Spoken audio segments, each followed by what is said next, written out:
Truth. Josh and his team try to survive a trip to the remote forest of Romania, an isolated woodland that locals claim is the haunted gateway to the other side. If you are going, you will never come back. With evidence you have to see to believe. Rex, come in immediately, please. We have an emergency. Josh turns to the ghost hunters, Jason and Grant, to help him determine if this real-life Sleepy Hollow is actually haunted.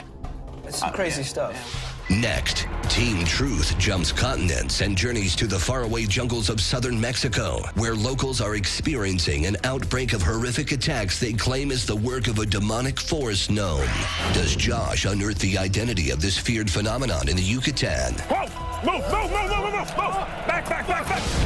I'm Josh Gates. In my travels, I've seen some unexplainable things, and I've done some things I can't quite explain. Okay, don't... Oh! Now, I've pulled together a team armed with the latest technology in the search for answers to the world's strangest mysteries. I'm not sure what's out there waiting for me, but I know what I'm looking for. The truth. There's a reason that many of our darkest fairy tales are set in the woods. Dark and disorienting forests seem to kindle our most primal fears. And those fears may well be justified deep in the backwoods of Transylvania, where stories have emerged that even the Brothers Grimm would have a hard time adapting for children.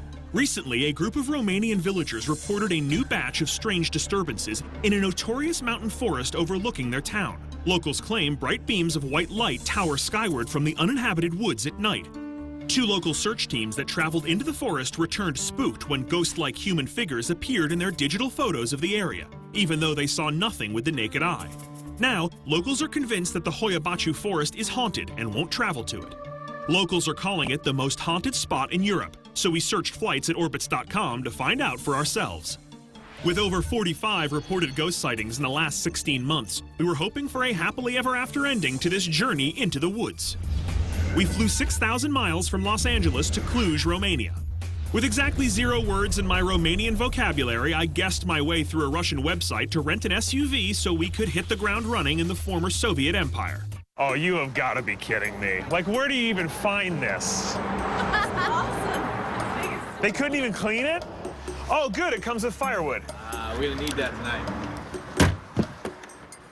They call it a 4x4 because it's 4 feet by 4 feet. Here we go. There we go. I'll just choose one of these levers. Moving. We sputtered our way into the center of Cluj, hoping to meet a professor who has specialized in studying the strange phenomena observed in the forest. After crossing 10 time zones in a flying metal tube, we were exhausted and just happy to get outside.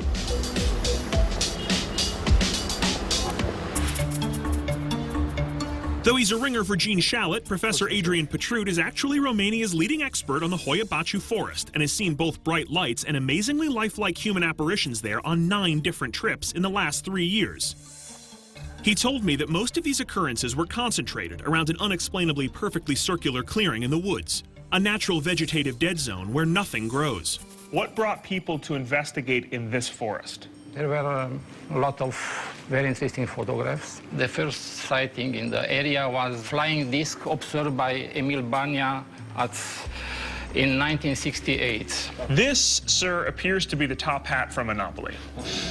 The people report seeing nocturnal lights. Is that the most common reporting from the forest? Sometimes voices. There are also biological effects, states of nausea, of headache, of anxiety, vomiting.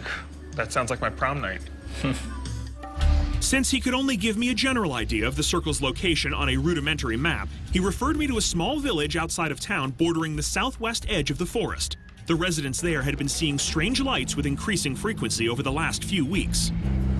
We decided to risk a Romanian road trip to reach the eyewitnesses. Am I in third or reverse? I like how your sunshade is pinned together. Yeah, that wasn't standard. I had to have that added on. It's part of the Stalin Supreme package.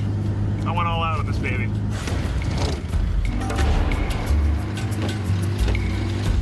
Okay, I'm in the 1500s right now. Hello! It didn't take long to find a local who had something to say about the haunted forest. I think it's some kind of different energy because it's too many voices who says something is there. I am a believer If I go to the forest and I want to observe these lights and these ghosts, does he have any advice for me? What should I do? Ce sfat i-ați da? Să nu se ducă. Don't go. Don't go. This is advice, yes. Why? Why don't go? Acolo rămâne, pe pădure. You will remain there. If you are going, you will never come back. To ensure that my team would not remain there, we needed to get a better orientation of this vast expanse of forest. By taking to the air, we would have the best chance of visually identifying the mysterious circle and plotting out a path to reach it on foot. Here in the Romanian countryside, I wasn't exactly expecting to find a 747, but I also wasn't expecting to find an antique that somehow escaped from the Air and Space Museum. Well, that is it. That is the scariest plane in the history of Destination Truth. Is that an oldie but goodie? It's an oldie. I don't know about a goodie. Why doesn't everybody else get in the coffin? Plane. Wow.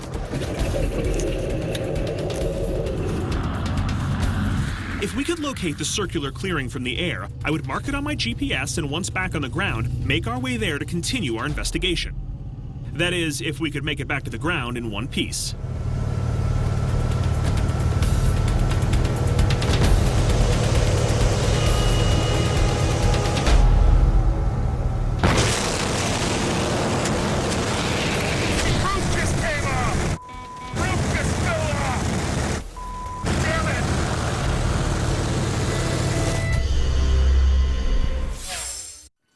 Americans. Roof just came off!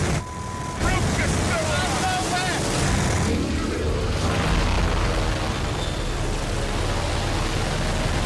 Guys, we're headed back to the airstrip. Part of the roof just ripped off. Let's get the hell down now.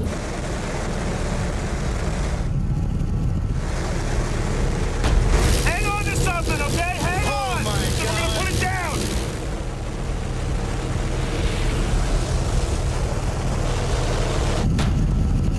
Hang on.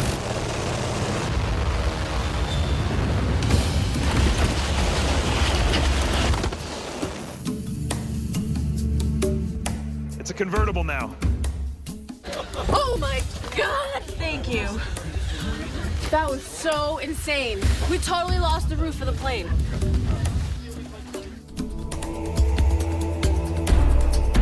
Next. Having wrecked the only plane in town, we opted for a little ground transport to try to find the mysterious circle.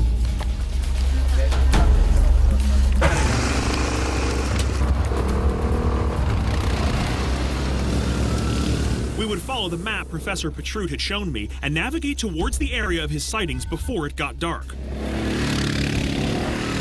Our path would take us on muddy, forgotten trails through a labyrinth of trees uphill and into the center of the forest.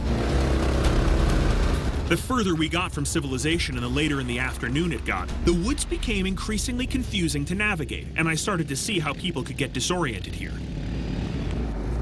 With so many reported sightings in such a concentrated area, I hoped we would be able to observe similar phenomena and document the eyewitness reports. Based on Petrut's map and recent sighting accounts, I thought we were close to the circle. With nightfall upon us, though, it would be too dangerous to continue on ATVs. Our only choice was to set up base camp, split up in pairs, and strike out on foot in search of the clearing. It's gonna be really dark and really creepy really soon. So let's get everything set up. We have a lot of cameras to string out tonight, so let's get to it. We strung out 4 infrared cameras in a 300-yard radius around base camp. Then, more than a mile out, we set up 4 wireless trap cameras, marking them with a GPS locator so we could find them later in the night. These trap cameras start firing shots if they detect any movement in front of their lens. We know that we are relatively close to an area that is known as the circle. The lion's share of photographs, sightings, apparitions, noises occur around this circle. There's a number of things to listen for tonight. Voices, we're going to do some EVP sessions, but we might also get some recordings that might not be directly heard. And then we could take those back and analyze them and see what they are.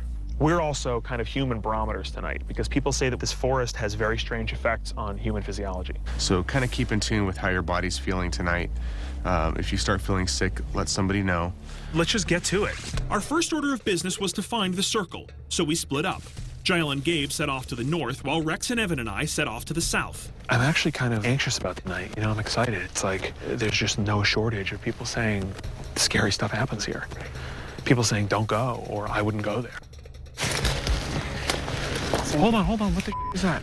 There's a little light